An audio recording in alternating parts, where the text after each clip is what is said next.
지옥복음화를 위한 평신도 말씀 운동 시간입니다.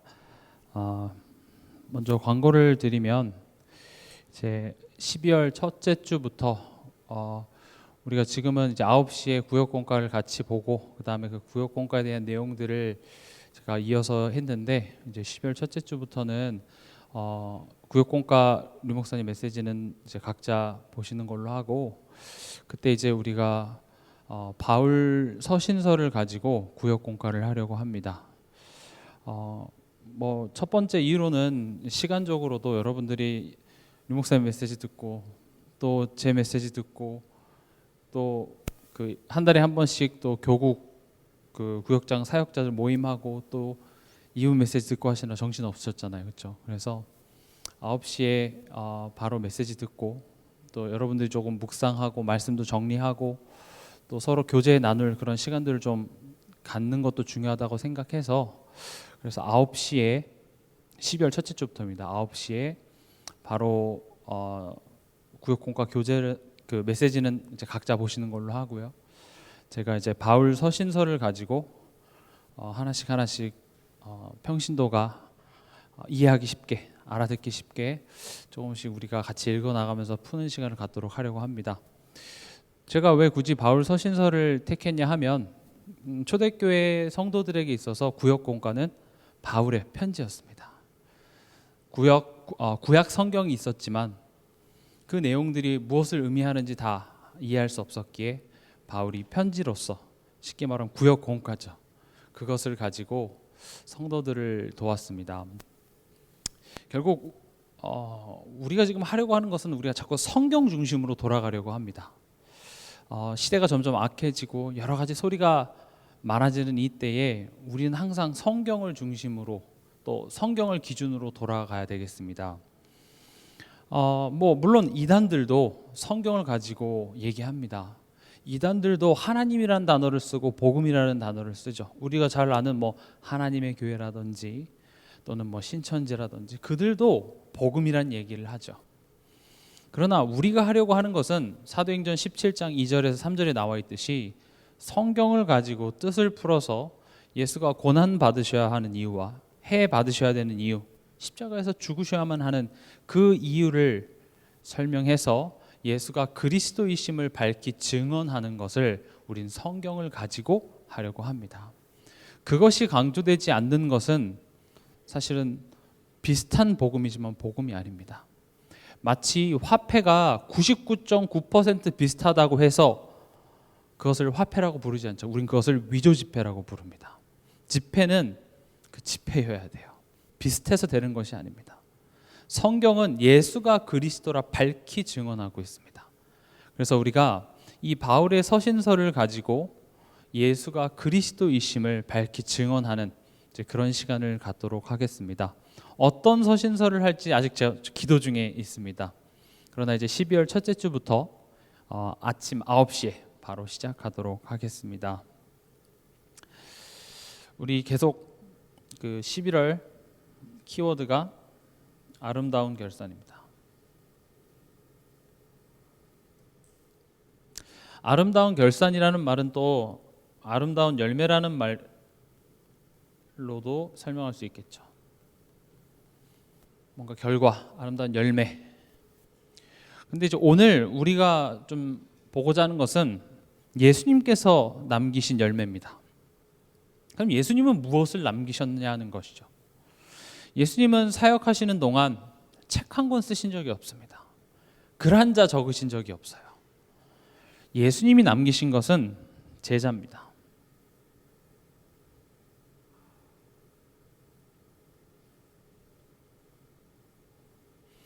그럼 예수님의 그 제자라는 열매가 아름다웠을까요? 물론 우린 그 스토리를 다 알고 있지만 처음에는 그 열매가 그렇게 아름답지 못했습니다. 제자들 중에서, 예수님이 원하셔서 부르신 제자들 중에서 단 한 사람도 예수님의 십자가의 사건 앞에서 그 의미를 알고 그 믿음에 굳게 선, 놈이 한 놈도 없었어요. 다 도망가고 다 배신하고요.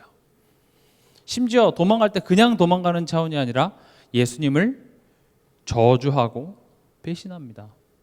예수님이 부활하셨다라는 소리를 듣고 오늘 우리가 읽었던 요한복음 20장 25절에 도마가 나오죠. 믿을 수가 없대요. 내가 예수님의 그 못자국과 예수님의 그 창자국을 내가 손으로 만지기 전까지는 믿을 수 없어. 이게 어떻게 보면 예수님이 남기신 열매의 모습이었죠. 근데 결국 그들이 참 제자가 되고 그들이 교회로 서게 되면서 그들을 통해서 이 복음이 확산되어집니다. 예수님이 남기신 열매가 되게 보잘것없고 별거 아닌 것처럼 보였으나 지금 그들이 참 제자로 서게 되고 그들이 교회로 서게 되면서 엄청난 이 복음의 열매가 우리에게까지 전달되어졌음을 우리는 확인할 수 있죠. 그럼 이제 오늘 보고자 하는 것은 무엇이 그들을 제자 되게 했냐는 것이죠. 무엇이 그들을 교회 되게 했냐라는 것입니다. 예수님도 너희는 가서 모든 민족을 제자로 삼으라고 했습니다.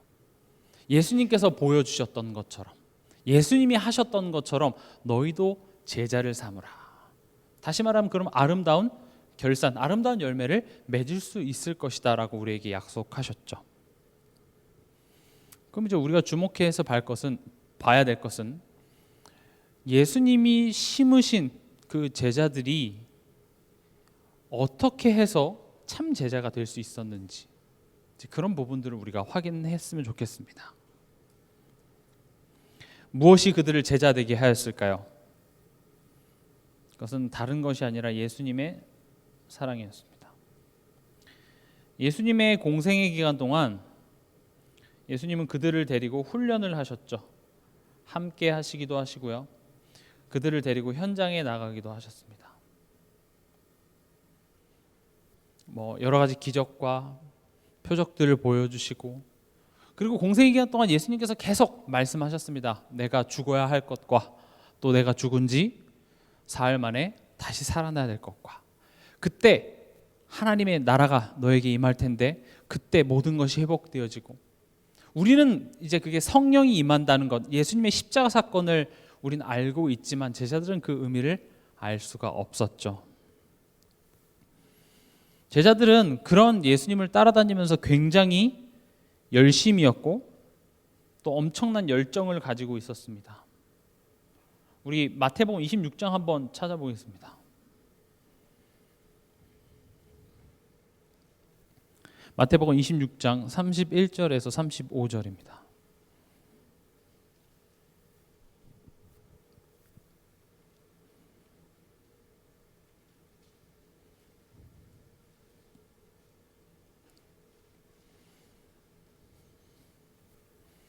같이 읽겠습니다.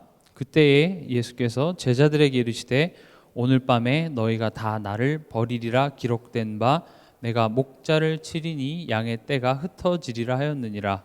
그러나 내가 살아난 후에 너희보다 먼저 갈릴리로 가리라.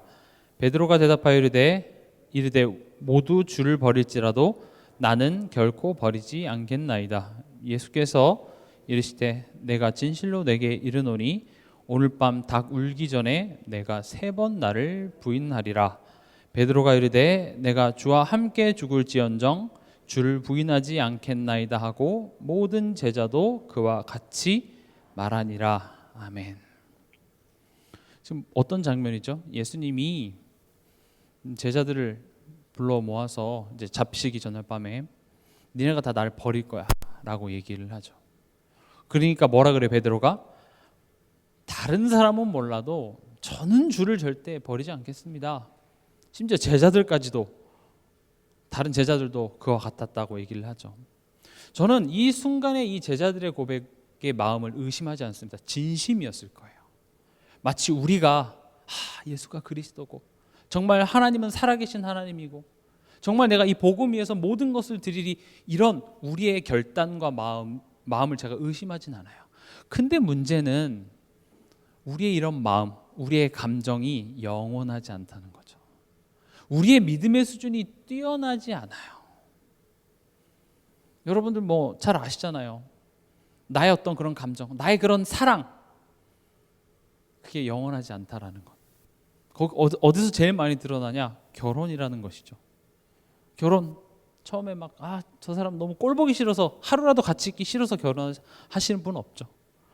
뭐 이렇게 보쌈해 간다 그러죠. 이렇게 정말 하기 싫은 결혼 억지로 하신 분들 아마 여기 안 계시겠죠. 다 내가 원해서 내가 선택한 결혼이었죠. 정말 이 사람이랑은 한순간이라도 내가 떨어져 있기 싫어서, 그때는 아무것도 보이지 않고 이게 정말 영원할 거라 생각해서 내가 선택한 나의 사랑. 지금은 어떠십니까? 인간의 어떤 그런 사랑 결단은요, 사실은 영원하지 않습니다. 지금 예수님은 이미 알고 계셨어요. 우리 인간의 실력을요. 복음은요, 나의 열심이 아니에요. 왜냐하면 내가 예수님을 사랑하고 내가 진짜 복음을 위해서 내가 모든 것을 다 바치겠습니다라는 나의 고백이, 그게 얼마나 연약함을 하나님은 알고 계시죠. 심지어 예수님은 성경까지 인용하시면서 얘기합니다. 기록된 바 내가 목자를 치리니 양의 떼가 흩어지리라 하였느니라. 얼마나 잔인해요. 너네들이 나를 배신할 게 성경에도 기록돼 있어, 이렇게 얘기를 하죠. 또 34절에 베드로가 다른 사람은 몰라도 저는 안 버립니다 하니까 예수님이 내가 진실로 내게 이르노니, 이렇게 얘기합니다. 내가 진실로 이르노니 너 정말 그렇게 할 수 있을 거야 라고 해주면 좋겠는데 뭐라고 얘기하냐면, 오늘 밤 닭 울기 전에 네가 3번 나를 부인하리라. 예수님이 진실로까지 썼다라는 거는 굉장히 이거는 사실인 거죠. 정말 진심인 거죠. 아니나 다를까 예수님의 죽음 앞에 어떻게 됩니까? 다 무너집니다. 여기서 우리 인간의 믿음의 민낯이 다 드러나죠. 이게 우리 수준입니다. 우리가 신앙생활을 하면서, 내가 처음에 우리 복음 받았을 때 있잖아요. 막 복음이 깨달고 좋고 할 때 열심히 내가 훈련도 따라다니고 메시지도 많이 듣고 내가 진짜 전도도 한번 해보고 내가 진짜 세계복음화를 위한 시대적인 일꾼으로, 요원으로 내가 쓰임 받고자 내가 내 모든 것을 다 드렸는데, 시간이 지나가고 어떤 문제와 사건과 어떤 상황이 딱 벌어지면 어떻습니까? 다 필요 없죠. 다 버립니다. 지금 그렇게 다 버리는 제자들을 꾸짖고 여러분들에게 지금 뭐라고 하는 게 아니라 그게 우리 수준이라고요. 예수님은 처음부터 아셨어요. 니네들이 날 그렇게 할 거야. 베드로가 무슨 말입니까? 전 절대 그렇지 않습니다. 나는 다릅니다. 우리도 똑같습니다. 심지어 예수님을 봤던, 예수님 옆에 있었던 제자들도 이 정도 수준이면 사실 우리 수준도 별 볼 일 없습니다. 복음이라는 것은 내가 열심이고 내가 얼마나 하나님을 사랑하는지에 대해서 강조하는 것, 그게 복음이 아니에요. 지금 대부분 여기서 다 무너지거든요. 특히 지금 이 자리는 우리가 평신도 말씀 운동이죠. 그래서 사역자들을 좀 타겟으로 많이 제가 마음에 두고 얘기를 하는데, 대부분 사역자들이 여기서 내 사역 대상자들을 왜 못 깨닫지? 제자 아니구나, 이래버려요. 왜 쟤 열심히고 한때 복음 잘 들었다가 왜 저 문제 생기니까 왜 또 저렇게 넘어지지? 아닌가 보다. 사역자인 나도 낙심이 되죠. 뭐 사역자라고 얘기할 거 없이 뭐 부모가 자녀에게 대해서, 아내가 남편에게 대해서, 남편이 아내에게 대해서 내가 그렇게 기도하고 열심히 했는데 왜 또 저렇게 무너지지? 또 그 당사자 같은 경우도 그런 내가 너무 싫은 거예요. 나 왜 여기서 이렇게 낙심이 되지? 왜 내 영적인 문제가 드러나서 왜 또 나도 이러기 싫은데? 베드로가 예수님을 그 계집종이 너 예수님 따라다니던 제자 아니냐 했을 때 3번이나 부인하고 닭이 딱 우니까 베드로의 마음이 어땠을까요? 미쳐버리겠죠. 정말. 안 그래도 예수님이 그렇게 말했는데 그 순간에 나도 모르게 정신 차려보니까 예수님을 저주하고 배신하는 자리에 있었던 자기 자신의 모습을 보면서 베드로가 할 수 있는 건 아무것도 없었어요. 자책이죠. 낙심하고 포기하고 어디로 돌아갑니까? 원래 있던 그 자리로 숨어 돌아갑니다. 갈릴리로 돌아가요. 근데 예수님이 그것도 미리 말씀하셨어요. 그러나 내가 살아난 후에 너희보다 먼저 갈릴리로 가리라. 여러분들이 낙심해서 숨어 있는 그곳에 누가 먼저 가 계세요? 예수님이 가 계세요. 나 몰라요, 나 시험 들었어요 하는 그 시험 든 그 자리에 누가 먼저 가 계세요? 예수님이 가 계세요. 그걸 아셔야 돼요. 그냥 이불 속으로 들어가고 내가 교회 좀 쉬고 내가 그냥 그 사역자, 그 장소, 그 사람을 피해서 내가 숨어 들어간 곳에 누가 먼저 가 계시면 예수님이 거기 먼저 와 계십니다. 거기서 뭐 하고 계세요? 아침 만들고 계세요. 나 조반 줄라고. 네가 어떻게 나를 배신할 수 있어? 이런 걸 질문하지 않고요. 거기서 아침 만들고 계세요. 거기에 많은 의미가 포함되어져 있죠.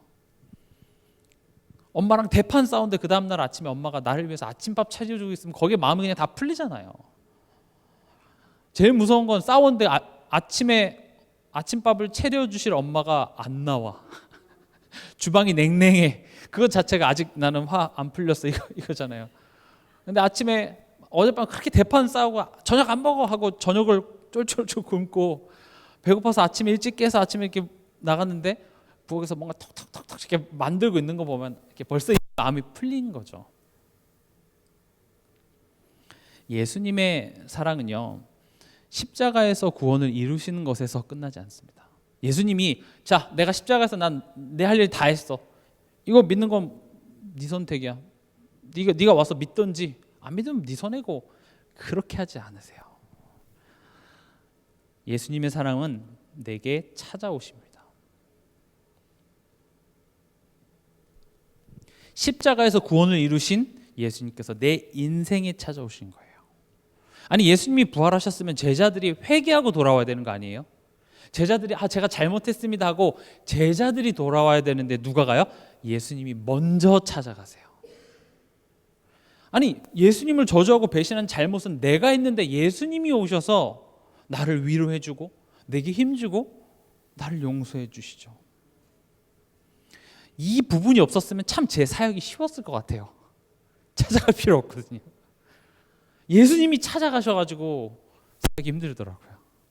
그냥 못 깨달으면 쟤 아닌가 보다, 제자 아닌가 보다 버리면 되잖아요.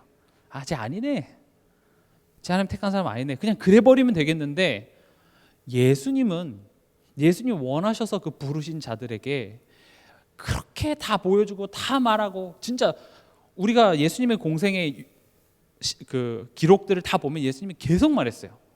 내가 십자가에 죽어야 될 것과 죽은 뒤에 살아나야 될 것과 내가 왜 죽어야 되고, 그걸 수많은 비유를 통해서 계속 얘기했는데, 그때는 막 눈 똘망똘망해서 막 다 아멘 아멘 주를 위해 죽겠습니다 엄청 요원인 것 같은데, 예수님 아시죠?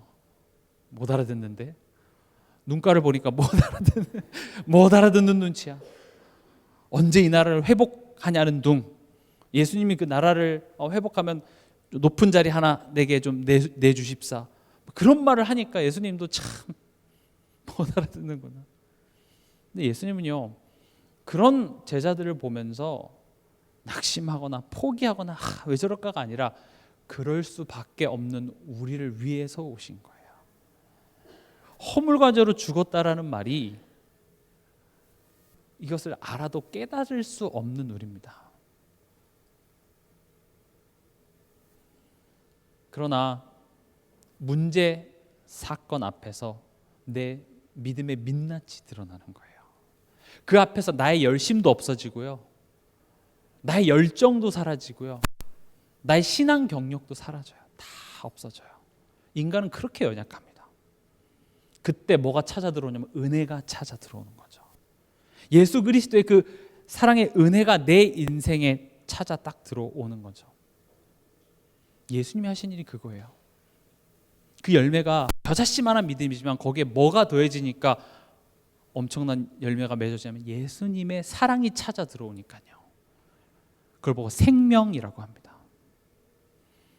작은 겨자씨라도 그 안에 생명이 있을 때, 그게 심겨지면 그게 뿌리를 내리고 싹이 터서 나무가 되고 거기에 수많은 새가 깃드는 것처럼, 누룩이 보이지도 않고 작은 거지만 그게 밀가루 반죽을 다 부풀게 만든 것처럼 지금 우리의 모습은 보잘것없습니다. 하나님께서 우리에게 뭔가를 기대하는 것이 아니라 그런 너의 인생에 내가 찾아가노라 지금 얘기하시는 거죠. 근데 참 재밌는 것은 이 예수님의 사랑을 맛을 보니까요, 예수님 위에 목숨을 걸어버립니다. 처음엔 세상이 두려웠어요.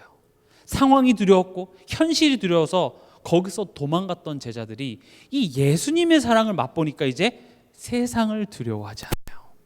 주님을 위해서 기꺼이 목숨을 바치는 자리에 가게 됩니다. 지금 로마서 16장 인물들처럼 여러분들 보고 여러분들의 목을 내놓으라고 요구하지 않습니다. 여러분 목 내놓지 마세요. 두렵습니다. 목을 내놓는 게 중요한 게 아니에요. 내가 다 드릴게요. 그런 고백이 예수님이 봤을 때는 얼마나 부질없는 걸 알아요. 다 드린다고 하지만 다 드려도 결국 가장 중요한 어떤 문제와 상황 앞에서 다시 돌아가는 그 모습을 예수님은 아세요. 중요한 것은 예수님의 사랑, 예수님의 그 은혜를 진짜 내 삶 속에서 맛보니까 목숨을 기꺼이 내어 드리더라는 것이죠. 마치 어떤 전 주인에게 엄청난 학대를 받은 유기견을 이제 보호센터로 데리고 와서 거기서 사랑을 주고 이뻐해주고 그렇게 해서 이제 회복이 된 그 강아지가 주인의 사랑을 많이 받고 그래서 이제 원래대로 회복된 그 개가 주인을 위해 기꺼이 목숨을 바칩니다. 우리 그런 예화 많이 있잖아요. 제가 어제도 어떤 한 영상을 보니까 미국에서 어떤 꼬마 아이가 자기 집에 그 강아지랑 막 노는데 그 옆집에 아주 큰 그 독일 셰퍼드죠. 그게 막 달려오니까 그 개가 그 조그마한 아이를 탁 옆으로 밀치고 같이 이렇게 싸워가지고 보호하는 그 장면이 되게 많이 화제가 되더라고요. 그런 것처럼 뭐 우리를 개에 비유하는 건 아니겠으나 그렇게 상처 많이 받고 힘들고 연약한 우리 삶 속에 예수 그리스도의 사랑이 막연한 사랑이 아니라 실제적으로 우리 삶 속에 체험되어지고 확인되어지고 그것을 맛을 보다 보니 어느덧 내가 주를 위해 사는 자리에 서게 되더라는 것이죠. 그게 아니라 내가 주를 위해 죽겠습니다. 내가 한 번을 살아도 예수를 위해 죽겠다는 나의 열심과 나의 열정은 오래 가지 않습니다. 그래서 그런 열정을 강조하는 것이 아니라 자꾸 예수님의 사랑에 대한 이야기를 우리는 하는 것이죠.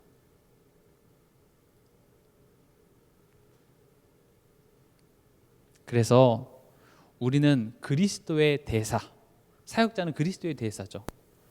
그 그리스도의 대사인 우리는 사역 대상자들을 기도합니다. 기대합니다. 찾아갑니다.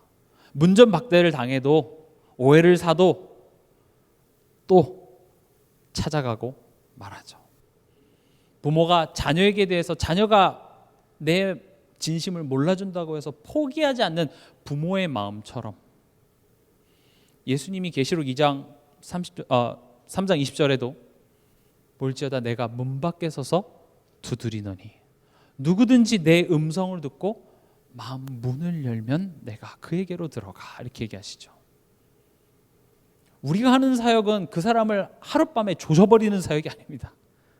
엎어치기를 하는 게 아니에요. 예수님이 내 인생에 대해서 그러하셨듯이 내 마음문을 계속 두드립니다. 내가 너를 얼마나 사랑하는지 기억하렴. 그 사랑이 인간의 사랑의 내용이 아니라 내가 너를 위하여서 이 땅에 직접 와서 십자가에서 너를 위해 대신 죽으신 그 사랑의 내용. 내가 하나님께 요구하지도 부탁하지도 않았던 그 구원을 하나님께서 이루어진 그 놀라운 사랑의 내용을 내 삶 속에 찾아오셔서 내게 말씀해 주십니다. 근데 그 복음이 언제 더 크게 느껴지냐? 나의 믿음의 민낯이 드러날 때입니다. 내가 시험 들고 내가 나의 이런 모습 앞에 자존심이 상하고 열이 받고 어떻게 할 수 없어서 내가 도망간 그곳에 예수님이 먼저 가 계셔서 거기서 아침을 차려주고 계세요. 그리고 질문하십니다. 네가 나를 사랑하느냐? 너가 나를 사랑하는 거 맞아? 이렇게 지금 화를 내는 게 아니라 이미 아시죠. 우리는 하나님을 사랑할 실력이 없다는 걸 아십니다. 그리고 내 인생에 찾아오셔서 말씀하시는 겁니다. 나의 열심, 나의 열정 앞에서는 예수님의 사랑과 은혜가 설 곳이 없습니다. 내가 얼마나 하나님을 사랑하는데요, 이렇게 고함치는 자리에는 하나님의 은혜가 없어요. 그러나 복음은 내가 하나님을 얼마나 사랑하느냐, 거기서 시작되는 게 아니라 오히려 내가 하나님을 사랑하지 못하고 믿지 못하고 지금 이 상황 속에서 어떤 하나님의 좋은 계획이 있고 선하신 계획이 있는지 믿지 못하는 나구나, 이걸 마주할 때 예수님께서 찾아오셔서 내게 말씀하시는 것, 거기서부터 복음은 진짜 시작되는 거예요. 이런 나를, 이런 죄인 된 나를 예수님께서는 자녀로 삼아 주셨구나. 이런 나를 위하여서, 내가 아직 죄인 되었을 때에 예수님께서 십자가의 죽음으로 나에 대한 하나님의 사랑을 확증하셨구나. 이 사랑을 삶 속에서 맛보도록 도와주는 사역이 바로 말씀 운동입니다. 그래서 말씀 운동 사역이라는 것은 어떤 여러분들과 교제를 하나 떼고 어떤 성경 공부를 하는 차원이 아니라 여러분들과 함께 살아가는 겁니다. 살아간다라는 것은 살다 보면 좋은 일도 있고 이런 일도 있고 내가 생각하지 못한 그런 여러 가지 상황들 앞에서 뭐가 드러나죠? 나의 믿음의 수준이 드러나요. 내가 죄인임이 드러나죠. 어떤 죄인이요? 하나님을 믿지 못하는 죄인이요.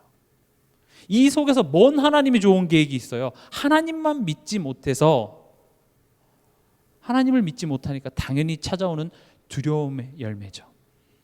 두려움이 이끄는 인생, 하나님 없는 자같이 살 수밖에 없는 우리의 모습이 드러납니다. 그 가운데 말씀 운동 사역자는 마치 예수님께서 베드로에게 찾아가셔서 조반을 차려주시고 네가 나를 사랑하느냐라고 얘기했던 것처럼 우리 또한도 그 사람에게 그 예수님의 대사로서 예수님의 사랑에 대해서 전달해 주는 것, 그게 말씀 운동입니다. 그러기 위해서 내 인생에 찾아오신 그 예수님의 음성을 듣는 그런 시간들이 있어야 돼요. 여러분들은 하나님께서 여러분들을 얼마나 사랑하시는지 알고 계십니까? 복음이 중요하고 복음을 아냐 모르냐 그런 내용에 대해서 얘기하는 것 말고, 그럼 그 복음의 사랑이 무엇인지 우리가 묵상하고 질문하고 삶 속에 적용되는 것이 중요하죠. 이 세상에 복음이 얼마나 희미해져서 교회가 무너지는지 얘기하기 전에, 그렇다면 교회인 나에게는 이 복음의 은혜가 풍성한지 점검하는 것이 더 중요합니다. 그래서 제가 계속 하나님은 좋으신 하나님이시고 그 하나님의 사랑에 대해서 이야기하는 이유가, 그게 진짜 우리가 갖고 있어야 될 내용이에요. 지금 얼마나 세상이 복음 없어서 죽어가는지 거기에 대해서 얘기하는 건 쉽습니다. 비교하는 거는 쉬워요. 그러나 나에게 그 실력을 가지고 있는지, 나에게 그 내용이 있는지 그거를 잘 돌아보진 않아요. 그러니까 비교급으로 항상 그래도 쟤네들보다는 우리가 낫지 정도밖에 안 되죠. 그러나 내 삶 속에 이 복음의 은혜에 풍성한 것이 없다니까요. 풍성하다, 복음의 은혜가 풍성하다라는 것은 실제로 내가 겪고 있는 이런 문제와 상황 앞에서 정말 복음이 능력이더냐라는 거죠. 정말 예수 그리스도 이름 앞에 흑암이 떠나가더냐, 정말 하나님은 내 인생에 선하신 계획을 갖고 계시냐, 말씀이 정말 성취되냐, 이런 나의 스토리, 실제적인 그 맛보는 것이 내 삶 속에 풍성하냐는 거죠. 그냥 그건 없으니까 하나님 자녀된 게 다죠. 그냥 내가 죄 지어도 지옥은 안 가, 여기에 항상 머물러 있는 거예요. 물론 그게 엄청난 내용이나 거기에만 머물러 있게 하기 위해서 하나님 우리를 부르신 것이 아니라는 것입니다. 그래서 예수님의 사랑이 제자들을 참 제자 되게 했고요. 또 무엇이 그들을 교회 되게 하였느냐? 바로 성령입니다. 우리가 잘 알다시피 고린도전서 3장 16절에 너희는 너희가 하나님의 성전인 것과 하나님의 성령이 너희 안에 계시는 것을 알지 못하느냐. 하나님의 성령이 함께하는 너는 하나님의 성전인 것이죠. 내가 교회냐 아니냐를 알기 전에 하나님의 성령이 여러분들과 함께 하셔서 여러분들을 교회로 세워주신 것입니다. 여러분들이 교회예요. 지금 눈에 보이는 이 건물만 교회가 아니라 하나님의 성전된 우리가 모인 이 곳이 바로 교회가 되는 것입니다. 그래서 건강한 교회, 복음 중심의 교회가 되기 위해서는 성도 한 사람 한 사람들이 복음 중심이 돼야 돼요. 복음 안에서 건강해진 그 성도들이 모였을 때 그 교회가 건강해지는 것이죠. 어떤 시스템적으로 어떤 행정적으로 우리가 뭐 현명하게 바꿔 나가고 갱신돼야 될 필요는 있겠으나 그거보다 더 중요한 것은 우리 자체가 그 교회가 되는 것이 중요한데, 우리 고린도전서 6장 19절에서 20절 한번 찾아보겠습니다.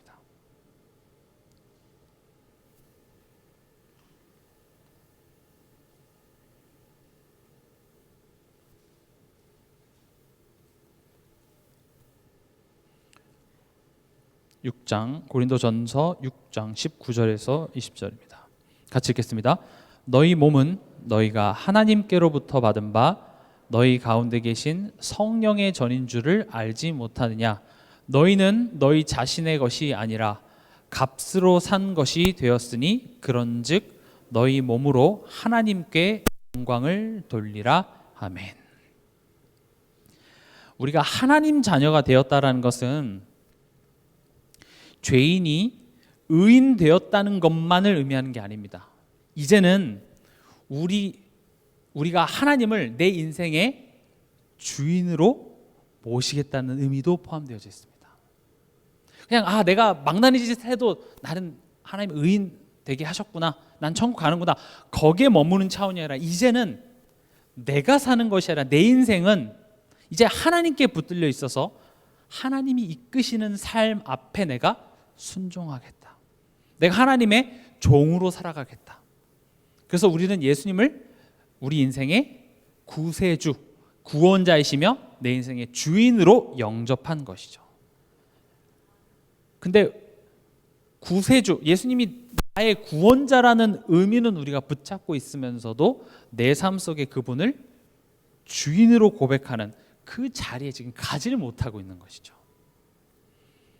그래서 성령이 이끄시는 방향이 그 방향이에요. 예수님의 사랑의 내용을 실제적으로 맛보게 해서 내가 너의 구원자이며 또 내가 너의 인생을 친히 이끄는 내가 너의 인생의 선한 목자이심을 성령께서는 깨닫게 하시는 것입니다. 그럼 우리가 왜 예수님을 주인으로 삼지 못하죠? 우리가 죄인이기 때문에 그래요. 죄인이라는 말은 뭐가 죄라 그랬죠? 하나님이 내게 최고의 것을 주신다는 것을 믿지 못해요. 아니, 예수님이 선한 목자라는 말은 항상 좋은 곳으로 인도하신다는 의미잖아요.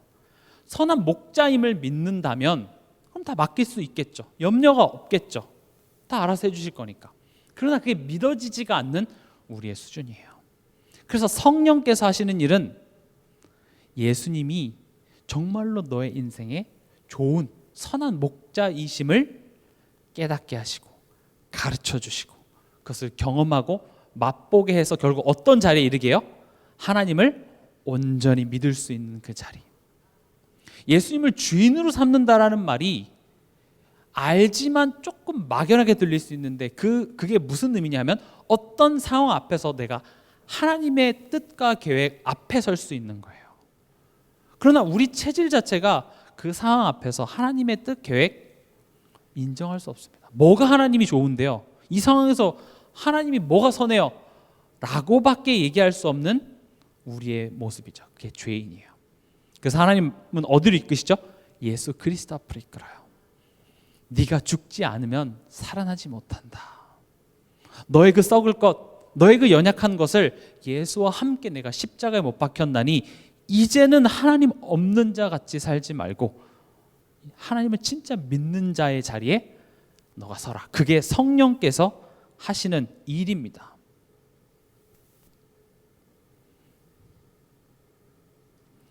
우리 사도행전 8장 26절에서 30절 읽어보겠습니다. 사도행전이 로마서입니다.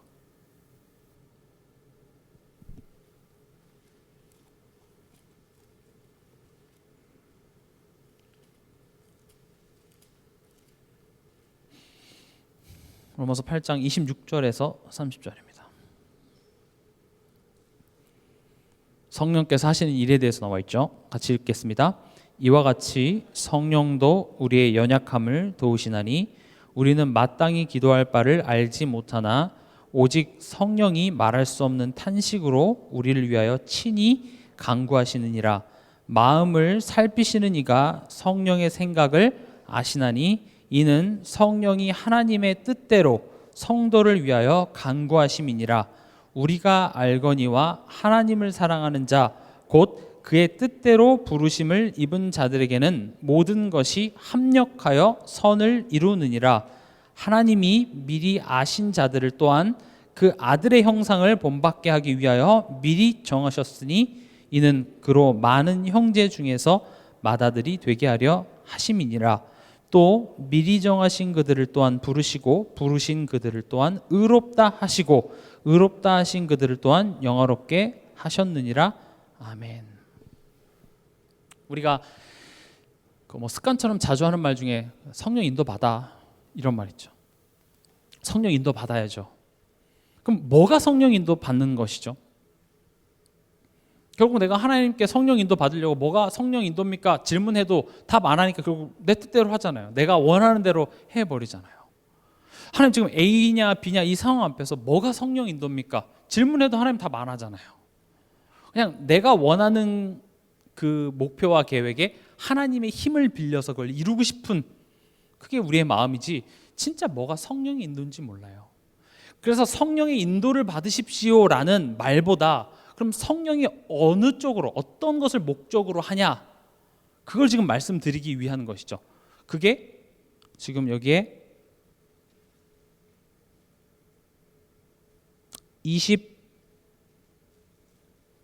29절입니다.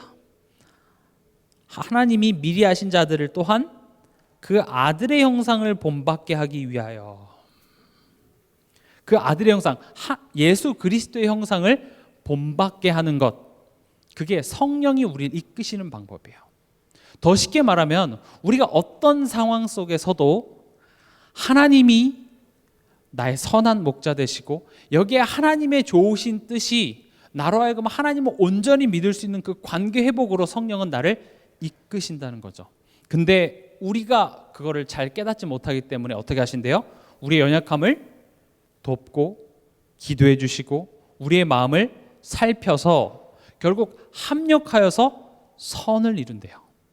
합력하여 선을 이룬다라는 것은 내가 실수해도 결국 하나님이 내가 원하는 걸 들어준다는 것이 아니라 나의 실수를 가지고도 내가 속은 것을 가지고도 하나님께서는 나를 치유하시고 나의 믿음을 회복하는 자리로 이끄시겠다라고 말씀하시는 것입니다. 우리의 각인, 뿌리, 체질, 죄의 종노릇하는 우리의 인생, 하나님 없는 자 같이 사는 그 삶을 하나님께서는 치유하시겠다는 거죠. 그리고 하나님과 함께하는 삶이 어떤 것인지를 성령께서는 우리를 말씀을 통해서 가르치고 생각나게 하시겠다고 말씀하십니다. 그 예로 사도행전 11장 15절에서 21절을 보면 누가 나오냐면 베드로가 나옵니다. 베드로가 그 하나님의 사랑을 맛보고 이제 내가 예수님을 위해서 정말 죽겠노라고 정말 다짐하고 이 복음을 위해서 열심히 달려가죠. 근데 아직 베드로에게 뭐가 남아있었냐면 선민사상이 남아있습니다. 예루살렘, 유대, 사마리아 땅끝까지 이르러 내 증인이 되라고 한 말을 정말로 그 의미를 해석하지 못하고 그냥 흩어져 있는 유대인들에게만 전하는 정도로 해석을 했죠. 그래서 하나님께서는 그 베드로에게 고넬료를 만나기 전에 뭘 주시던가요? 부정한 음식을 내려보내 주시고 그것을 잡아 먹으래요. 근데 베드로는 뭐라 그랬어요? 못 잡아 먹겠대요. 우리에게도 그런 부분이 있습니다. 복음이고 정말 예수 그리스도고 다 죽었습니다. 내가 주를 위해 살겠습니다. 하지만 딱 내가 걸리는 딱 그 문제 있잖아요. 그렇죠? 우리 교회 안에서 구역 식구들 안에서도 지금 시험 들어 있고 뭔가 삐져 있고 토라져 있는 그 모습이 결국 지금 베드로가 다른 건 다 좋은데 그렇죠? 베드로가 지금 예수님을 부인한 게 아니잖아요. 다 좋은데 할례 받지 않은 이방인들에게만큼은 제가 이거 안 돼요. 그렇게 얘기하고 있어요. 근데 하나님은 뭐예요? 그걸 치유하겠다는 거예요. 그게 결국은 복음을 온전하게 믿지 못하게 하는 최고의 걸림돌이 되기 때문에 하나님은 우리의 인생을 통틀어서 그거를 계속 조지시는 거예요. 쉽게 말하면 그게 치유되어져야 돼요. 그게 사실은 진짜 내 모습입니다. 내가 복음은 잘 되겠는데 저 사람만 없으면, 이런 상황만 아니면 내가 진짜 잘 믿겠는데, 아니에요. 그게 나예요. 그게 진짜 나의 영적 문제의 핵심인 거죠. 사단이 맨날 와서 그것을 걸고 넘어져서 우리의 수준을 하나님 자녀답지 못하고 하나님 없는 자 같이, 죄의 종으로 타는 자와 같은 자리로 사단이 확 끌어내리는 거죠. 그래서 성령께서는 그것을 치유하시고 그것을 도우시기 위하여서 빛을 비춰서 그것을 드러내시고 말씀으로 그것을 치유하시기 원하는데, 우리는 어디로 가요? 도망갑니다. 걱정하지 마세요. 그 도망간 자리에 누가 먼저 가 있다고요? 예수님께서 먼저 가 있습니다. 사역자가 사역 대상자를 대하는 자세, 또 부모가 자녀를 대하는 자세, 또 믿지 않는 내 가족을 바라보면서 내가 가져야 될 그 마음이 지금 예수님께서 이렇게 연약한 제자를 대하는 그 마음이 우리에게 있어야 돼요. 그러기 위해서는 예수님의 사랑이 먼저 내게 전달되어지는 것이 중요하다라는 것이죠. 그래서 성령께서 하시는 일이 이런 막연했던 예수님의 사랑을 우리 삶 속에서 실제로 맛보고 체험케 하셔서 우리의 수준을 어떻게 해요? 하나님 자녀다워지도록. 하나님 자녀다워지는 그 열매는 세상을 품습니다.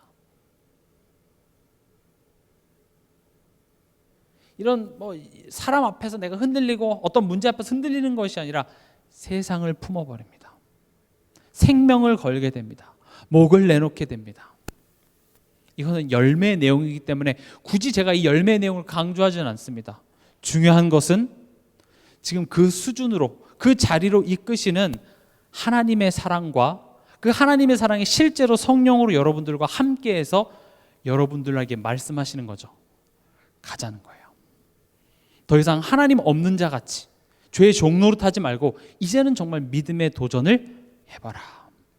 복음에는 하나님의 의가 나타나서 믿음으로 믿음에 이르게 한다고 되어 있습니다. 하나님이 우리에게 은혜로 주신 그 믿음의 내용이 내 삶 속에 체험되어지고 맛봐질 때 우리 삶 속에 그 믿음의 도전을 하게 되는 거죠. 그래, 하나님은 내가 이렇게 좌절하고 내가 이렇게 연약할 때 내게 찾아오셨어. 지금 이 상황 하나님 모르시는 바 아니야. 이 사람 내게 붙여주신 거 하나님 모르시는 바가 아니야. 하나님, 이 상황 앞에서 내가 하나님 앞에 서겠습니다.